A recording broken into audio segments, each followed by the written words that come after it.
We are back again to the show. I mean, there was a little distortion in Jenny's area. I mean, there are some flying going on, and there was some internet connection disability issue. So she's back. Thank you, Jenny, for being back. Yeah, thank you for that. And I apologize for the interruption. It's like what I mentioned earlier. I live where the Navy base is, and there could be some interference of connectivity when some technology are passing by our area, I would say. Okay, thank you so much. It's not an issue. I mean, this is not in your control. Anyhow, this is fantastic that you're back.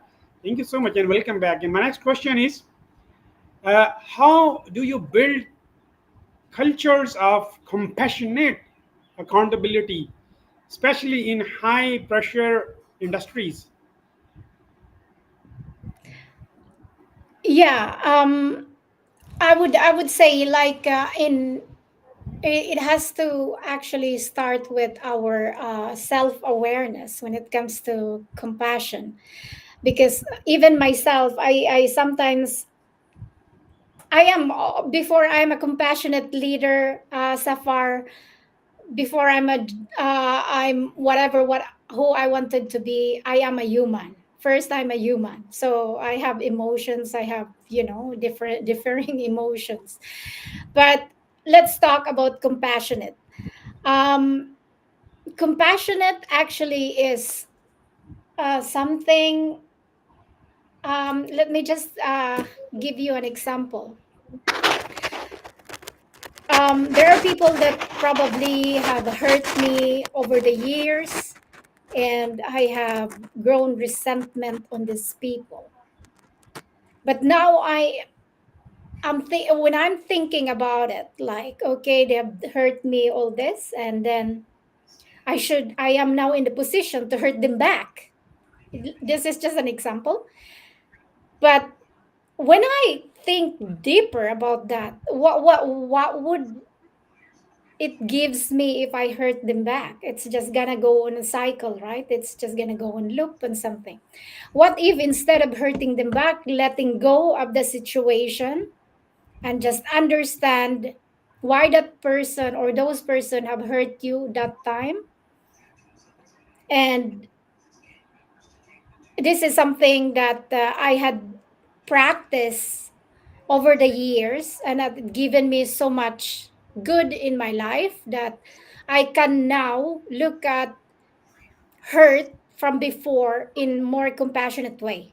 So I look at the situation, those people who have hurt me before, I forgive them, I let go of the situation, and instead of feeling hurt and anger or revenge to those people, I feel compassion for them.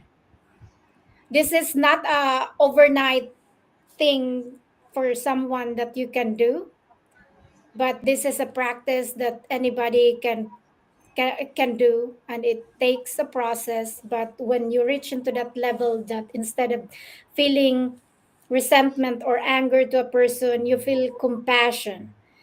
And this is also where I would lead people in the corporate world, especially during heated argument or dialogue, that instead of being reactive, they should be more compassionate. And it's so easy said than done, but if you actually allow that person to practice compassion, and like, let's say you wanted to practice compassionate leadership.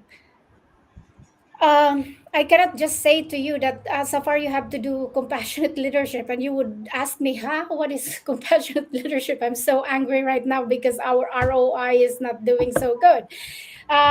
This is a process. This is a training, and I feel like this has to be also part of a program of any organization, and this is actually an investment that they should uh, give to their organization.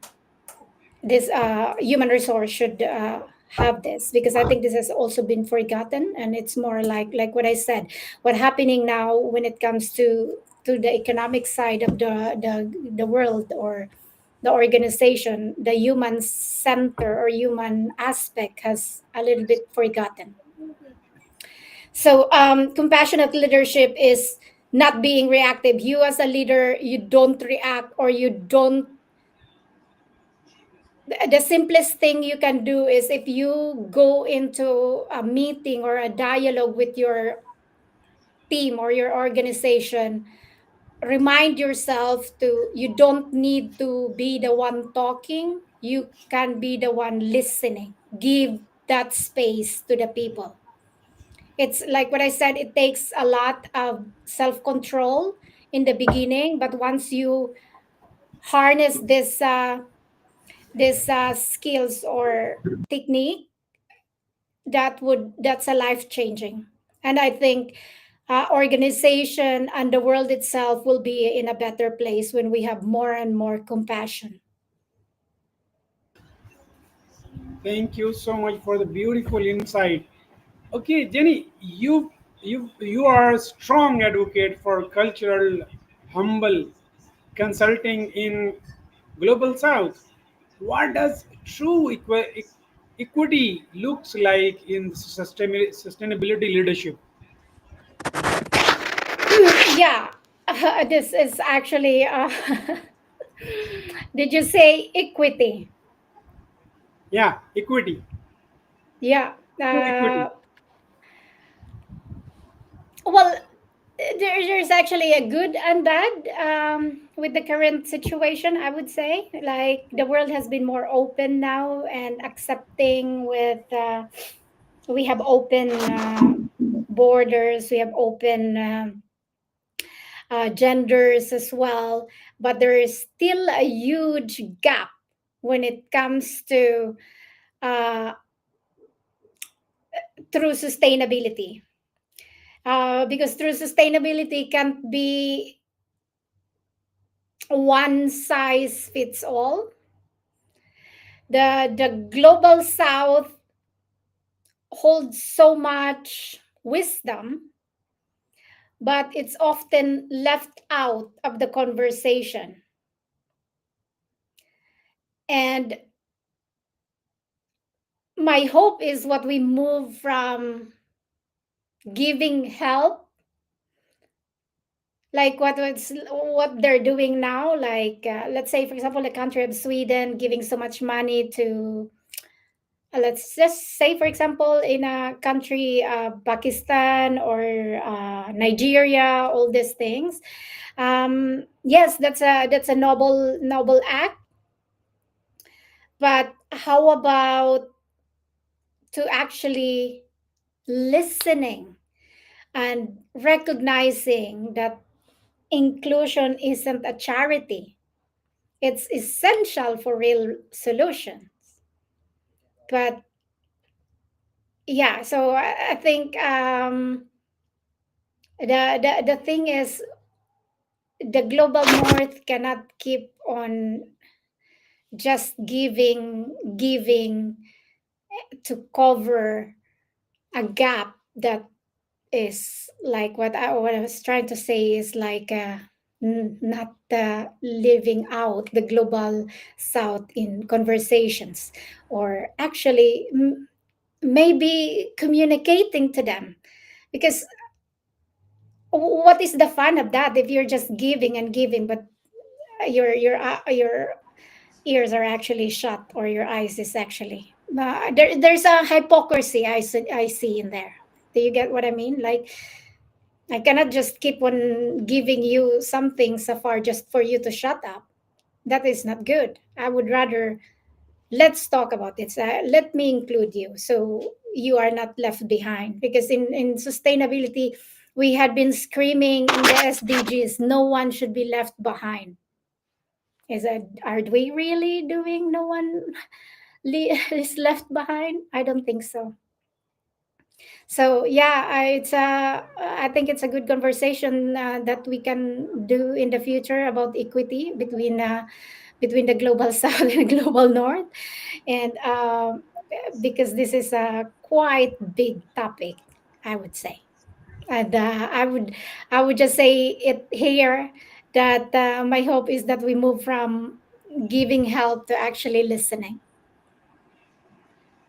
That's really amazing. I look forward to our future discussions too, between global South and the Southeast Asia. I mean this area, and again, you touch hard when you talk about the dignity, and the not always given from the powerful nations to the weaker ones. Okay, my next question is: how can international organizations be better allies to local change makers without imposing one size first all model models? Yeah. That's actually a very good question because I wanted to. This is something that I wanted to put on a lens on this one. I think international organization like big ones should have envoys or representative of their organization that understands the culture of, let's say for example, like one massive company and they have projects in Pakistan. I think they should have one, if in the context is sustainability, they should have emissary that um, do the conversation with the Pakistan community, a person who understands the culture, because that's a big thing. Because if a Swedish person is the one sent to Pakistan to do the dialogue or conversation, there is a big gap in there. Because me as a Swedish person, I am coming from a perspective in a Swedish way. I had not worn your shoes as a Pakistani. The only time I would totally understand if I wear the same shoes you are wearing. So this is one thing that is a mismatch here. Like what I said, the global north is so noisy here. Yeah, let's do this. Let's do this framework. Let's do this reporting. Blah blah blah blah. Did they even ask the country of Nigeria, Pakistan, India? Did they ask their perspective on this? No. So now, if you try to impose it to this without them understanding what it is, then it would fail. So I think the most important here is again the conversation and the understanding and the inclusion, not just talking from this perspective, but not being honest or being true for including these people globally.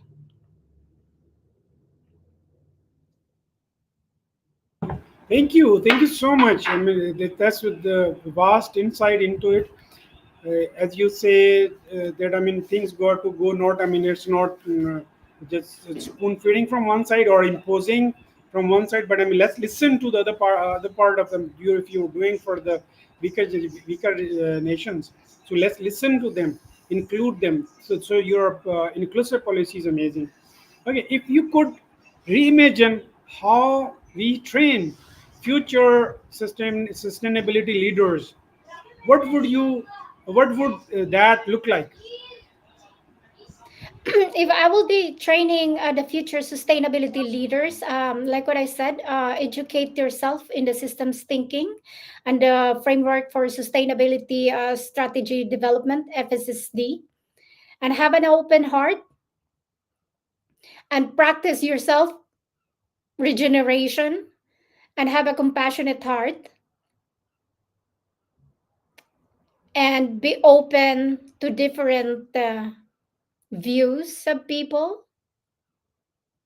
and practice listening and giving space. I think these are the most foundation that I would encourage our future sustainability leaders to come, and the rest of the skills will just come along as you are working on it. But educate yourself. There's an abundance of resource that are free online already that you can harvest. And if you are more or in the capacity to be able to attend such program, do the MSLS program.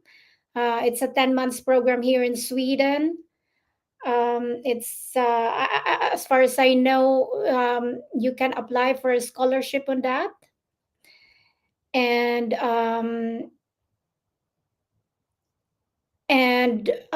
what else I would say, that regardless where you are right now in the world, you are not contained in there. There is now an abundance of opportunity in this age. The impossible are now possible. So yeah, harvest on that. Thank you, Jeny Blume. I mean, you're amazing. You're abundant. You're all the time giving, and the giving advice about the 10 months course. I'm really interested in. I mean, I like you. You can share if you can share the links. I'll be sharing that in the description so that audience can reach out to that full scholarship program for 10 months. And okay, although this is not our last conversation, as we look forward talking to each other in future also. But my question about legacy is the last. What legacy would you like to leave behind in this space of conscious leadership and system transformation? Legacy, it would be very hard to say, like legacy. I'm actually not into to leaving a legacy, because legacy has to be continuity, I would say. And but I would rather pivot into say giving a closing message for our audience that could maybe lead into they, if I would be gone in this earth in, not right now, let's say in many years, that they would remember that Jeny Blume had said that, and they can say, okay, that's her legacy. I would say, since this is our core principle of our conversation is abundance, I would say to the people, and I hope they would remember that I said this, that abundance exists everywhere around us, and it meant to be harvested and used for our families, our goals, our future. But we must always remember, take only what you need and do it without causing harms to others. And because when we chase success through greed or at the cost of someone else's peace, it never lasts. It may feel like a win in a short term, but in the long run, it always leads to imbalance in life, um, in society, and within ourselves. So build your success with integrity.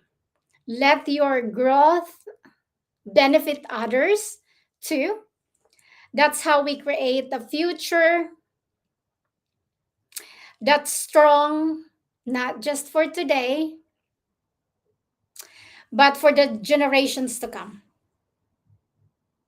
So that's I hope they would remember, and that could be my legacy.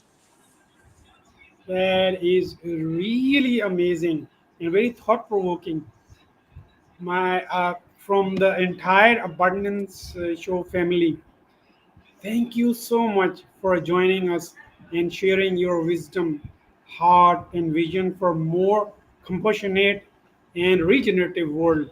Your presence is a breath of clarity, reminding us that true sustainability is not just about frameworks or politics, but it's about people, purpose, and presence.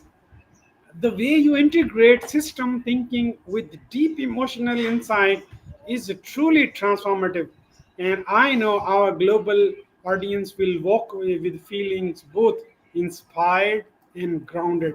It was honor to hold a space with you today, and I deeply appreciate your thoughtful, humble approach to leadership and change. May your work continue to ripple across borders and hearts alike. Looking forward to future conversations and collaboration as we build an abundant world of health, wealth, and happiness for all. Thank you so much, Jenny. It was pleasure having you aboard. And see you next time. Bye bye. Thank you for having me. And may our path be filled with honest work and good people and lasting abundance.